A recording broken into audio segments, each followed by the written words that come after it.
Bonjour à tous, bienvenue sur Zelker TCG, je suis Zelker. Aujourd'hui, ouverture classique, HP1, Historic Pack 1 du coup.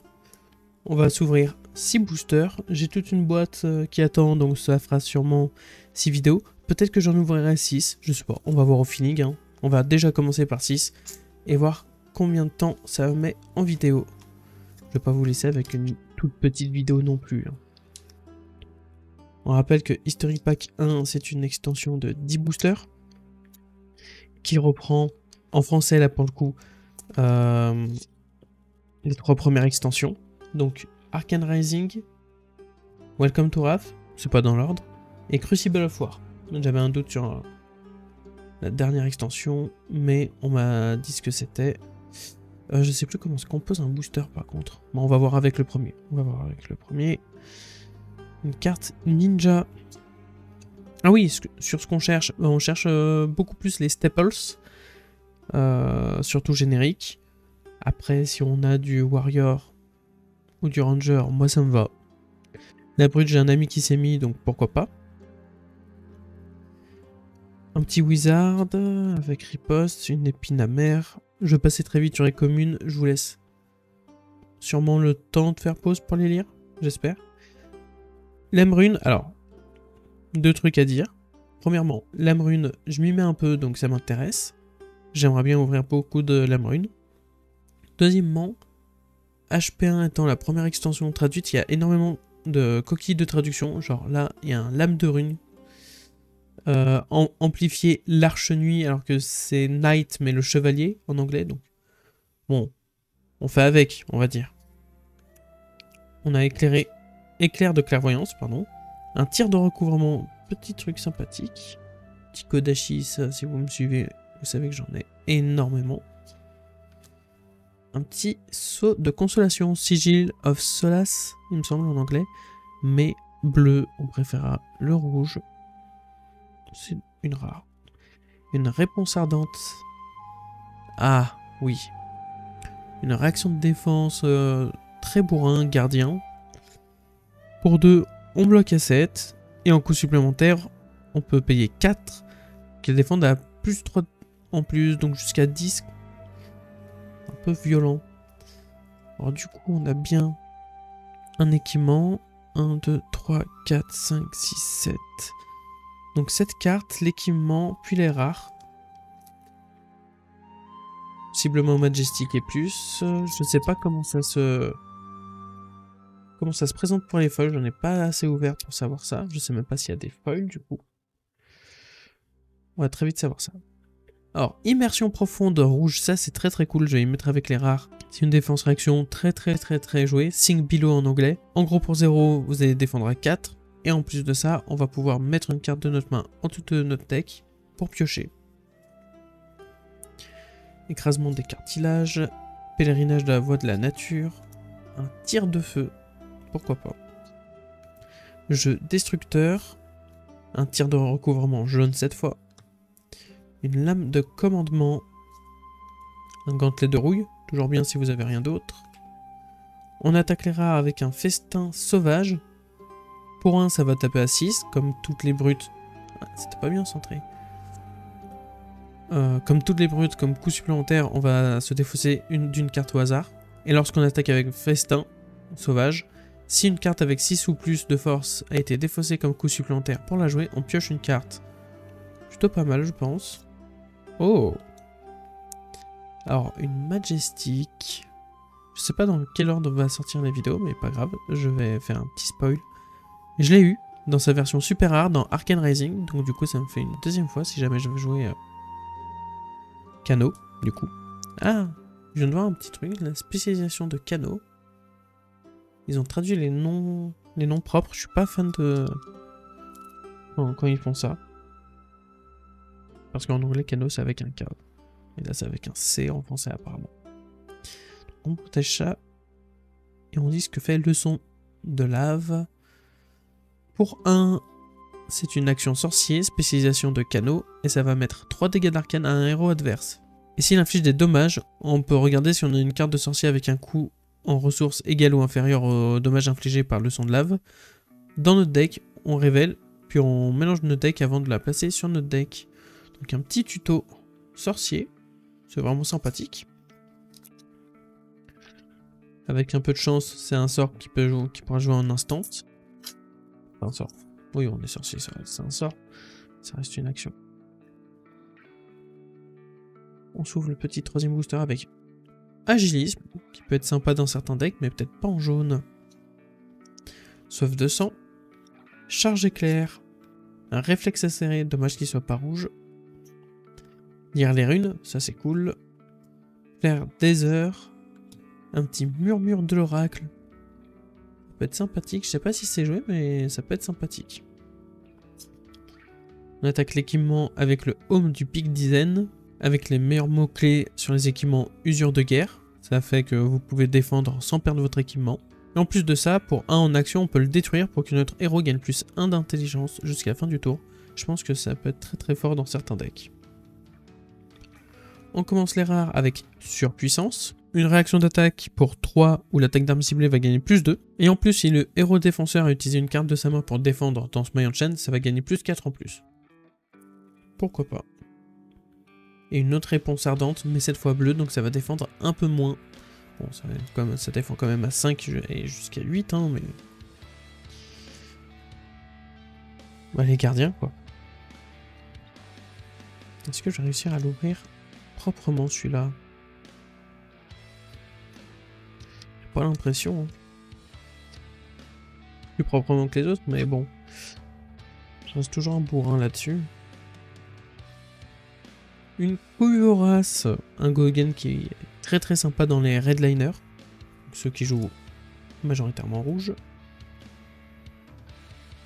Une autre carte brute, chasse en meute, un dard de sommeil, une envie carnivore, ça me fait plaisir, peut-être pas en bleu. Assurance de la muraille, un murmure de l'oracle bleu, note de recherche de Sutcliffe, jamais vu cette carte. À la place d'un équipement, on peut avoir un héros apparemment. On a un magnifique Katsu jeune. Ils sont pas recto verso. Une rare, j'allais dire bourrin, mais brute, c'est quasiment la même chose. Pour 2, avec le même coût supplémentaire des brutes, ça va taper à 4 en bleu. Et si une carte a été défaussée avec 6 ou plus, il gagne Go Again. Ça peut être très très très très fort. Et une potion d'énergie. Donc un objet qu'on va mettre pour 0. Ça va mettre fin à notre tour. Par contre, plus tard dans la partie, en instantané, on va pouvoir détruire la potion pour gagner 2 ressources. Pourquoi pas? Je ne sais pas si ces potions-là sont jouées. Mais j'aime bien le principe. Ah, ça me ferait kiffer qu'ils sortent un héros alchimiste qui joue sur une potion. Je pense que j'essaierai de le main. Un petit zap rouge. Messager combustible. Monocle Opteclo. Pas facile à dire ça. Delete Fuite. Tire dans la tête. Un 100% dommage par rouge. Réverbéré. Un sabre Cintari, c'est pour Kasai ça. Et si cette vidéo sort avant l'extension pour Heavy Hitters, c'est plutôt sympathique. C'est un équipement rare, donc ça fait plaisir. Action une fois par tour, pour 1 on va attaquer. Et lorsque le sabre est défendu par une carte d'action d'attaque, elle gagne plus 1 jusqu'à la fin du tour. C'est bien évidemment une épée à une main. Généralement, Kasai joue les 2. Et je ne connais plus trop son effet. Mais ça permet d'attaquer gratuitement ou avec Gogen. C'est très guerrier dans l'âme. Cherche-abri pour 0. Une réaction de défense qui va défendre à 4 et qui va vous permettre de recharger. Je sais pas à quel point c'est joué, mais je pense que ça peut être sympathique. En tout cas, si vous commencez, ça l'est. Oh! 2 Majestic. Bon, pas forcément celle qu'on recherche. Mais c'est pas si grave que ça. Hop. Champ de la lame d'acier. Une spécialisation de Dorinta. Qui généralement va essayer de taper 2 fois avec son arme pour lui mettre des marqueurs. Et après, au moins une fois pour qu'elle conserve ses marqueurs. Sinon, elle perd tout. Et là, on a une réaction d'attaque pour 1. L'attaque d'arme ciblée va gagner plus 1. Et reprise, donc si le héros défenseur a utilisé une carte de sa main pour se défendre dans ce maillon de chaîne. On va chercher dans notre deck une réaction d'attaque. On la bannit face visible, puis on mélange nos decks. On peut la jouer dans cette chaîne. Sinon, ça bloque à 3. C'est assez fort, je me le suis pris en tournoi une fois. La personne est allée chercher une autre réaction d'attaque qui coûte 0, qui avait aussi reprise. C'était assez surprenant comme carte quand on s'y attend pas. Bon, allez, j'abandonne de les ouvrir correctement.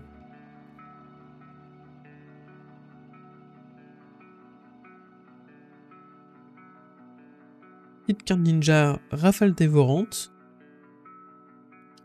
Messager combustible, un autre agilisme jaune. Dommage, j'aimerais bien les avoir en rouge quand même. Un assaut sauvage qui fait juste très mal. Un tir de feu réverbéré. Un accélérateur. On a le petit token accéléré pour donner go again lorsqu'une carte d'action d'attaque ou qu'on attaque avec notre arme. On détruit l'accéléré et l'attaque va gagner go again. Hop. Flic flac. Une réaction de défense ninja. Pour 0, ça va défendre à 2. Les ninjas défendent vraiment mal quand même. Et si la prochaine carte que vous défendez ce tour-ci est une carte avec combo, elle gagne plus 2. Pourquoi pas. On finit ce booster avec un titan imposant. C'est une aura qui coûte 9. C'est peut-être cher, je suis pas sûr que ça soit joué à cause de son coût. Par contre, au début de notre phase d'action, on détruit le titan imposant et la prochaine carte action d'attaque gardien qu'on joue ce tour-ci gagne plus 10. Ça vaut peut-être le coup. Je sais pas, je ne joue pas gardien et j'avoue que c'est pas quelque chose qui m'attire, donc je pense pas que je vais trop y jouer, ouais. Bon allez. On va s'ouvrir 2 boosters de plus, je pense que ça ira bien pour cette vidéo. Hop. Petit dernier test. Non, j'y arrive pas. Pas grave. On commence avec Rafale dévorante, Étouflac, un dard de sommeil bleu, une attaque déferlante, un destin tracé, Fate Foreseen en anglais, c'est aussi une des défenses réactions qui sont jouées dans énormément de decks, mais pas la bleue. Dommage. Note de recherche de Sutcliffe, coup d'âme perle, un brassard de la foi, ça c'est plutôt sympathique. Ça va vous permettre en action, en même temps de les détruire, de révéler la première carte de votre deck. Si vous le faites, la prochaine action d'attaque que vous jouerez ce tour-ci va gagner plus X. X vaut 3 moins la valeur de pitch révélée de cette façon. Go again. Si vous avez rien d'autre, ça permet toujours de booster un peu plus, c'est cool. Une clairvoyance cendrée.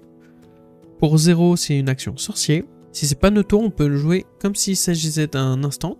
Donc sans payer le point d'action, ça c'est très cool. Et la prochaine carte qu'on joue ce tour-ci, qui a un effet qui devrait infliger des dégâts d'arcane, en inflige 1 de plus. Et en plus, on en opte 1, donc c'est plutôt cool. Et on... Ah oula, l'erreur ici. Et on finit sur un pied au plancher. Si ça touche, notre prochaine attaque ce tour-ci gagne Dominate, ce qui est très fort. Et ça se booste. Par contre, en jaune, ça tape à 4. Pas oufissime. Bon, je l'ai oublié qu'il nous restait un dernier booster. Ça aurait été dommage d'arrêter la vidéo ici. Allez, on va commencer avec un tir de loup. Écrasement des cartilages. Un rugissement primitif. Un coup de pied. Un démarrage foudroyant. Alors en anglais c'est 0 to 60 et je trouve que la traduction est pas ouf. Ça aurait dû être de 0 à 60. Surtout que depuis Bright Light on a 0 to 50 qui était traduit de 0 à 50. Enfin bon, ça reste quand même pour 0, une 4 à qui on peut donner go again, c'est quand même très très bien. Je m'en fous un peu du nom à ce moment-là. Lame de commandement. Instinct fracassant. Petit équipement un peu essentiel, on va dire. Les nulles runes, si vous avez rien d'autre, ça vous permet d'avoir un arcane barrière. Toujours très cool à avoir en side, pardon. Les cieux de Mauviron, une action lame rune pour 0. Ça va permettre à votre prochaine attaque lame rune d'avoir go again, et si jamais ça touche, de créer 2 chantes runes. Et l'action a elle-même go again. Oh! Bon, on ouvre pas mal de choses hein, pour Dorinthea. Oula. Et je vous lis ce que ça fait.